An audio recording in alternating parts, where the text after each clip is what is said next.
Hi, this is Jen with Iowa Backyard Farmer, and I'm here to give you a greenhouse update. Usually we get Steven, but turns out he's allergic to spring, and so you've got me today.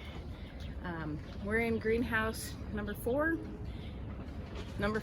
This is greenhouse number 5, and you can see we've got a lot of the peppers in here, and they have made a lot of progress since you saw them last a week ago. Let's just grab one out of the middle. Here's an emerald giant. They're looking a little dry. It's been cold outside, but it's 60 degrees almost in the greenhouse, and they're pretty happy. Let's see what I got way back here. Still emerald giant. We really like these.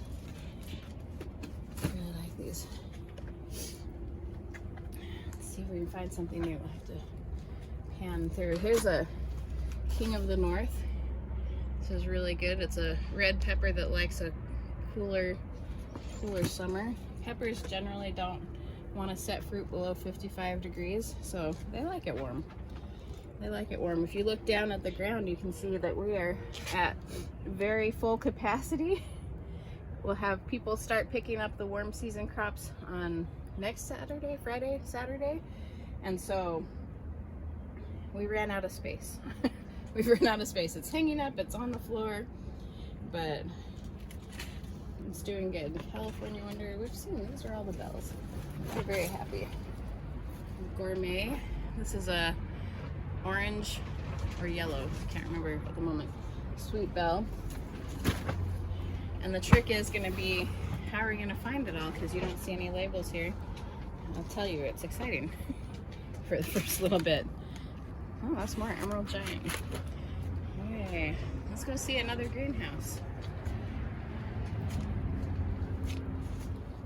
What do we got here? Lunchbox red. Reach back further. Oh, this is Tricked You jalapeno. This is a heatless jalapeno. We grew a bunch of these. They're kind of fun. They taste like a jalapeno, but there's no heat. And lipstick. More Tricked You jalapeno. Ancho poblano, that's a really good cooking pepper or stuffing pepper. There's another ancho. Costa Rican sweet is a Marconi type, and these grow really well for me every year. You can see that they're just doing fantastic, and they set on it's a long sweet Italian style pepper. Really good flavor. Really good flavor. All right, let's go see what else we've got. It's a little tricky getting in and out of the greenhouses this time of year. We got all the propane tanks and everything's wrapped up because it's going to be cold. We've got the heaters still running this morning because it's not going to be all that warm today either.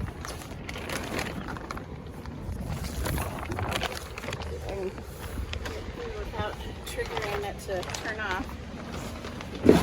Okay, so we've got a bunch of peppers in this greenhouse too, and you'll see some that are really small. This is, I think this is from Brazil, the Bequino yellow, and it's got this little yellow beaky pepper, and it's kind of hot, but it's kind of fun. And sweet banana goddess. This is a beautiful variety of a sweet banana pepper, and it's bright yellow, and it's really good. You make pickled peppers or other things with that. They're not really spicy.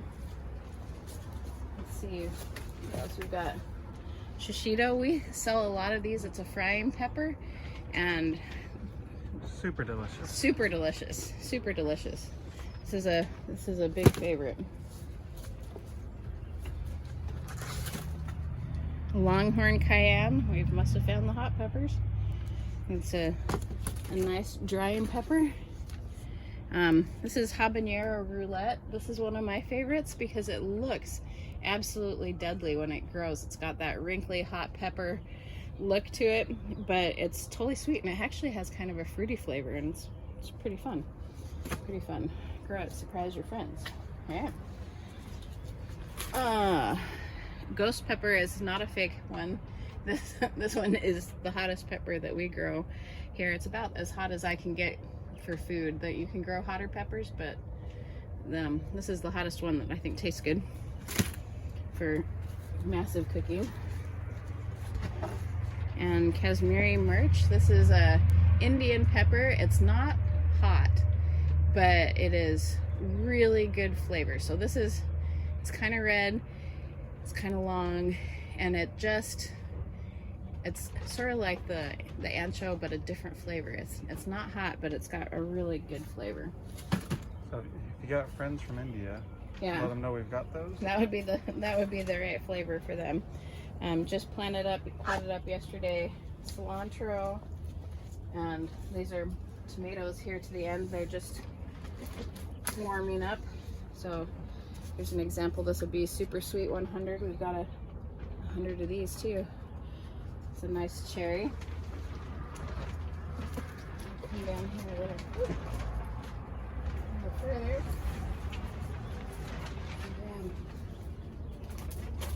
I'm gonna have to remember where all these are. Brandy Boy. This is a cross between Brandywine and Big Boy, I think, or one of the boy series, and it's one of my favorite. It's a pink. It got the flavor like of a Brandywine. It's a good grower. And let's see what else we got down here. Black Beauty. So this is the. It probably has the most anthocyanins of anything we grow. It grows really, it's like a really black strawberry, and then as it ripens, it's hard to tell because it's so dark. It turns red on the bottom, and it's kind of a fun tomato. Let's see if I got anything else over here. Oh, Berkeley tie-dye. This is Berkeley tie-dye pink. And it's got a kaleidoscope of colors in it and a fun flavor. That's Brad Gates that does this one, and he does a fun tomato. He also did the Black Beauty. And he did the Black Beauty and the Brad's Atomic Grape. So we're kind of fans of what he does. He's got some fun stuff. So let's go see some of the other greenhouses, or did you want to see another one? This actually covers most of the stuff, so. We do have some bigger tomatoes in other greenhouses though. Yeah, let's go look at the other greenhouse real fast. Okay. It's going to be kind of cold this week. But the greenhouses stay pretty warm. As long as we get sunshine, they'll be happy. So it heats right up, even if it was 30 degrees, like it pops it right up. We'll be good. Okay. And we go to see the herbs. In here? Yep. Or around the corner? Inside. Inside. Okay.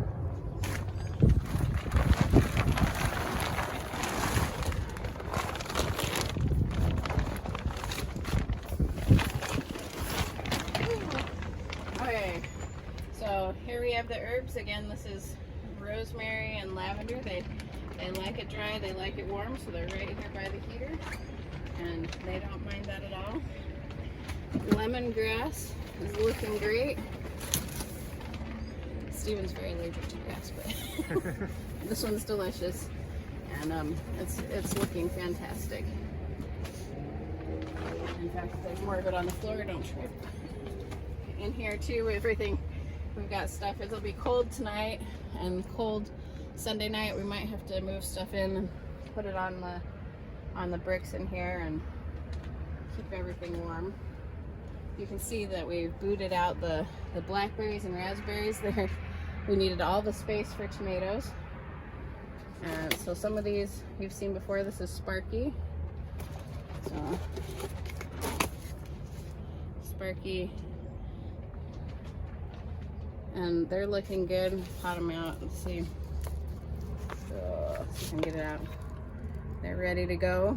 They'll get bigger as we go closer to Mother's Day, but they're ready to go. Let's see what else we've got down here. It's probably Juliet. Yep. Juliet's a grape tomato. You can see it's got roots coming out the bottom. It's happy. They're ready to go. And as it warms up, they'll just explode in size. Mountain Magic is like a Campari type of tomato, a little saladette thing. Very nice. And then, what else have we got down here? Midnight Snack. It's looking great.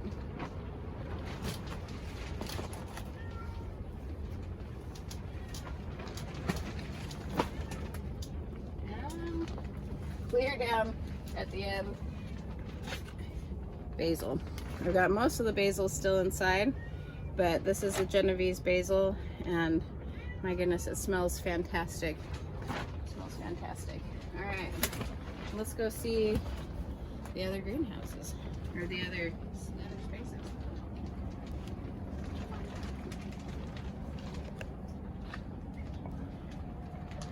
Strawberry baskets are doing fine.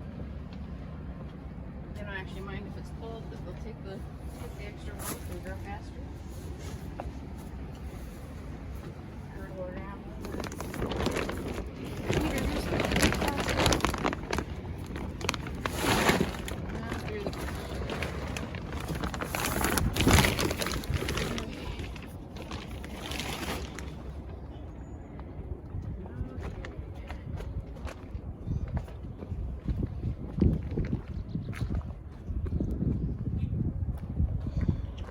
Now I want to show you what's in the greenhouses. They're all zipped up right now because it's going to be cold today. It's been cold. You can see we sort of repaired the broken one. We actually have a new cover for this one that came in the mail. I don't know that we'll put it on this year. We'll just probably let it be for this time. We'll just take a peek in. These are all big red tomatoes, and they're really hoping for a nice warm sunny day. We'll keep them zipped up. And come around here. Sun is just barely starting to hit these, so the heaters are still on, but they should warm up.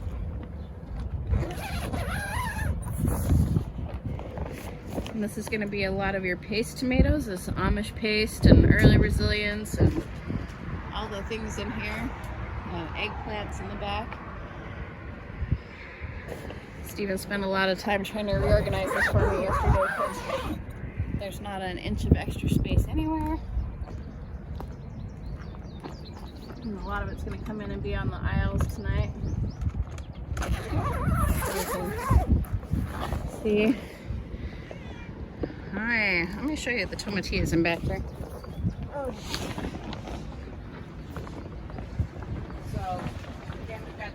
Going in here, basil on the floor, borage on here, okra. Everybody can see. Step over these. Our tomatillas, and they just grow so fast. I started these after the tomatoes, and they're already outpacing them. Really good flavor. A bunch of our other tomatoes in here. We're going to let them zip up and stay warm. There we go. Inside or upstairs. Strawberries upstairs. It's kind of a fun thing when we get to be putting your boxes together and people are like, oh, you should just let me come out in the backyard and pick it out yourself. I'm like, it's like a quarter-mile journey to just find everything. Okay, here's all the strawberries. You can see that they are not worried at all about cold. And they don't even mind the wind too much. It's a little hike with a hose to get them watered. But they're okay. These are the jewel ones on this side. Those are the June bearing ones. And this is Albion on this side. You can see they're starting to bloom. Those are the ever bearing. They'll have berries all summer. It's also the same one that's in our baskets. So that works out pretty good. So I'll talk to you later. Bye.